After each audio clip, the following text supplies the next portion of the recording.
Alors je voudrais d'abord parler des polémiques, des boulettes qu'ont fait Europe Écologie Les Verts. Parce que c'est, pas pour parler des polémiques, mais ces boulettes dessinent en creux un projet qui est assez particulier.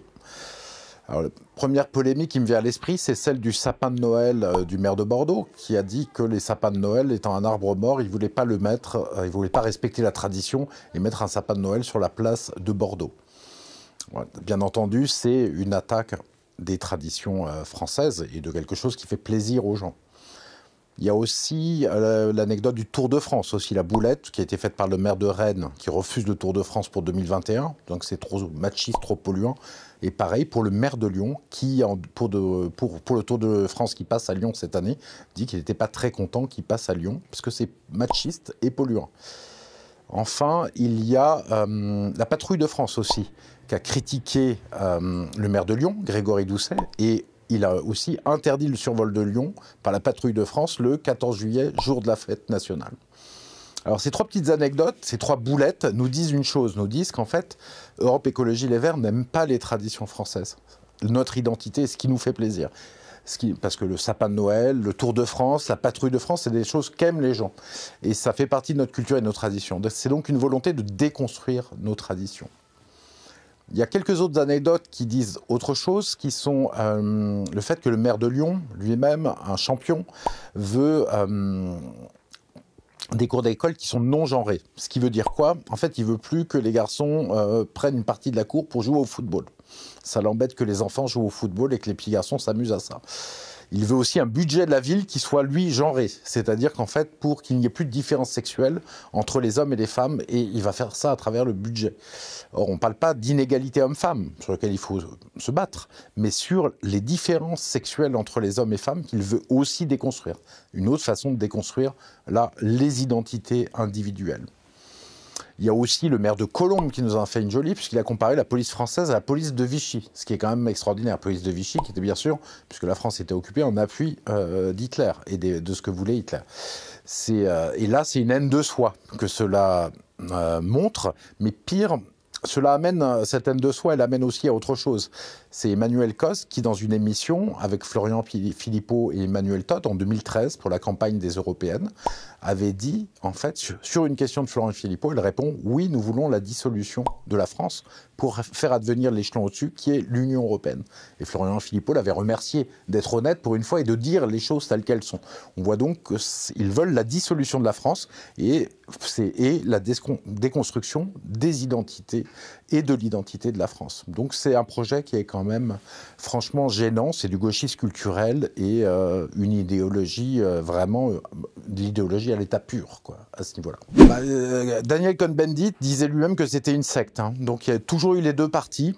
Il parlait d'écologie et du côté gauchiste, même si ça s'accélère et effectivement il y a une accélération des choses. Mais c'est quand même le parti créé par Daniel Cohn-Bendit, hein. On sait que puisque tout ça est lié aussi au phénomène de mai 68 et des 68 arts, quoi. Par contre, c'est vrai qu'il parle. Moi, j'ai aussi envie de vous parler de Europe Écologie Les Verts sur son cœur, de son programme, théoriquement, c'est-à-dire l'écologie. Parce que moi, il y a quelque chose qui me choque, c'est qu'Europe Écologie Les Verts, déjà, est un parti qui ment tout le temps sur l'écologie.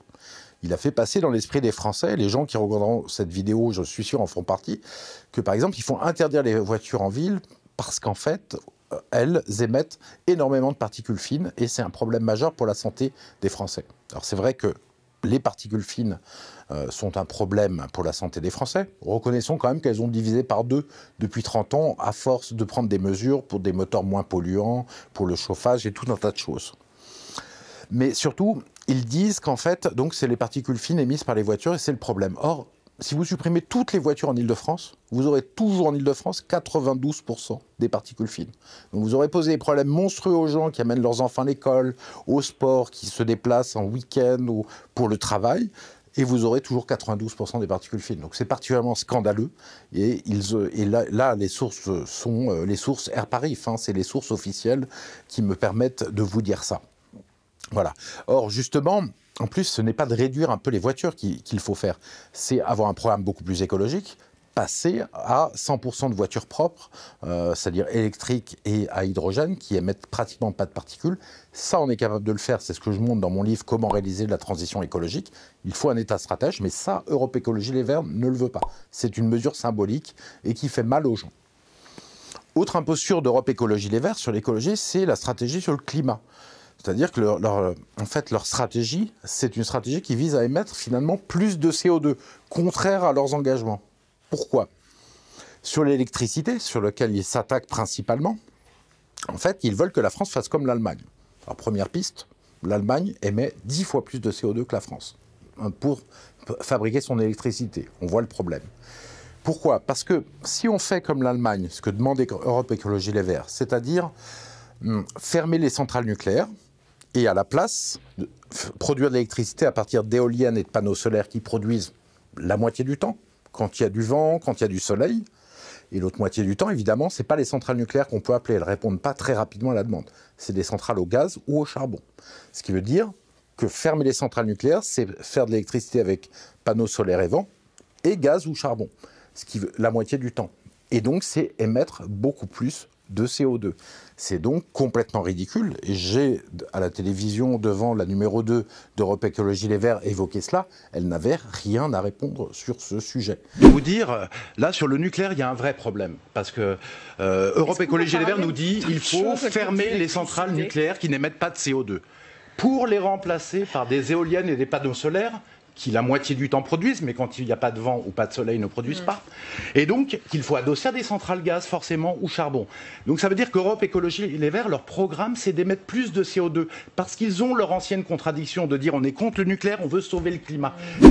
Donc c'est quand même très gênant. Autre chose, moi, j'ai noté récemment, c'est Julien Bayou, le numéro 1 d'Europe Écologie Les Verts, du parti, face à Maxime Lédot. Maxime Lédot, sur RMC, l'a piégé. En fait, il lui dit, Maxime Lédot, alors en fait, ce que vous voulez dire, c'est que la France est nulle en matière écologique. Et Julien Bayou dit, oui, tout à fait, c'est ça. Et à ce moment-là, Maxime Lédot lui dit, mais en fait, les études, les classements internationaux qui sont faits de façon scientifique montrent que la France est un pays tout à fait écologique. Et là, Julien Bayou se décompose, parce qu'effectivement, c'est le cas. Le classement d'IEL, par exemple, montre que la France est numéro 2 derrière la Suisse. Et tous les classements placent la France très, très bien placée au niveau mondial sur l'écologie. Donc, c'est encore un mensonge. Donc, on doit comprendre, en fait, que la France n'est pas un pays écolo, en réalité.